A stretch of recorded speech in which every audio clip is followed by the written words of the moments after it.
ભાવનગર શહેરના કરચલિયાપરા વિસ્તારમાં ઝઘડાએ હિંસક સ્વરૂપ ધારણ કરતા ફરિયાદી પર હુમલો કરવામાં આવ્યો હતો, ત્યારે તેમની માતા વચ્ચે પડતા પુત્ર અને માતાને ઈજા પહોંચી હોવાની ફરિયાદ નોંધાઈ છે।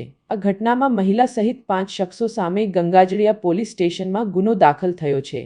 ફરિયાદી હરેશભાઈ ઉર્ફે સાંગો સુરેશભાઈ સોલંકીએ પોલીસમાં નોંધાવેલી ફરિયાદ મુજબ તેઓ કરચલિયાપરા વિસ્તારમાં રહે છે અને તેમના ઘર નજીક જ તેમના સાસુનું ઘર આવેલું છે। રાત્રિના સમયે તેઓ સાસુના ઘરે બેઠા હતા ત્યારે રાકેશ ચાંગુલભાઈ જાદવ, ગોપાલ રાકેશભાઈ જાદવ, સુનો, મુસ્કાનબેન સુનો, નોજભાઈ ઉર્ફે બાળો અને રવિ ઉર્ફે ટોટો ત્યાં આવી ગાળો આપીને ધારિયા અને ઘોકા વડે માર મારી ઈજા પહોંચાડી હતી। આ ઘટનાની પૃષ્ઠભૂમિમાં ફરિયાદીની સાડી અને સાડુ વચ્ચે થયેલી માથાકૂટ હોવાનું સામે આવ્યું છે। આ ઝઘડામાં પાડોશમાં રહેતા મુસ્કાનબેન વચ્ચે પડતા તેમને ઈડ્ડું વાગી ગયું હતું, જેને લઈને તેમના પરિવારજનોએ હુમલો કર્યો હોવાનું જણાવાયું છે। ફરિયાદ નોંધાયા બાદ ગંગાજળિયા પોલીસે મામલે વધુ તપાસ અને કાયદેસરની કાર્યવાહી હાથ ધરી છે।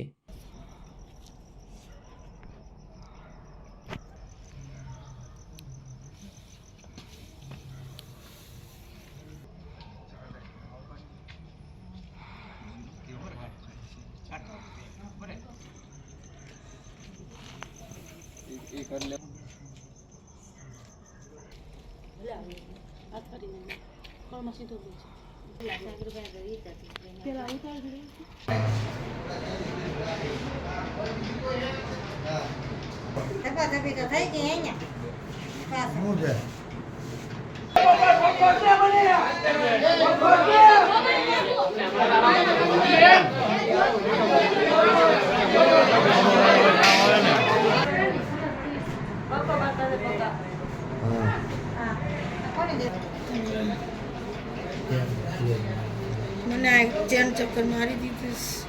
હરેશભાઈ સુરેશભાઈ સોલંકી કપરા હનુમાનનગરની। હું મારી હાઉના ઘર આગળ તાપણી કરીને તાપતો હતો તો એ લોકો 8-10 જણા આવ્યા છે। આવીને સીધા ધારિયાને ખોવાળાને બધું મારીને મને પાડી દીધો। મારા ઓવને મારી હાળીને બધા ઘરના બધા મુકાવતા હતા તો એ લોકોને ધોકાને ધારિયાને હું માર્યું છે।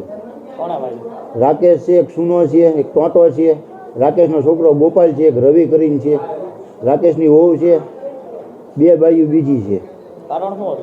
કારણ કાંઈ નહીં, હું બેઠો હતો એ કે મારી વહુને બપોરે કે એટલા ને એવું મારી દીધું। અમે કોઈ કાંઈ ઘા નથી કર્યા। એની વહુને બાજણ થઈ હતી અમારે બીજાણે, એ અમારે સમાધાન થઈ ગયું। એની વહુ વચ્ચે હતી તો કોકને ઘા થઈ ગયો હોય તો વાગી ગયું હશે, તો એ અત્યારે લઈને આવ્યો એ લોકોને બધાને, સુનો કરીને છે ને રાકેશ ભાઈ લઈને આવ્યા છે।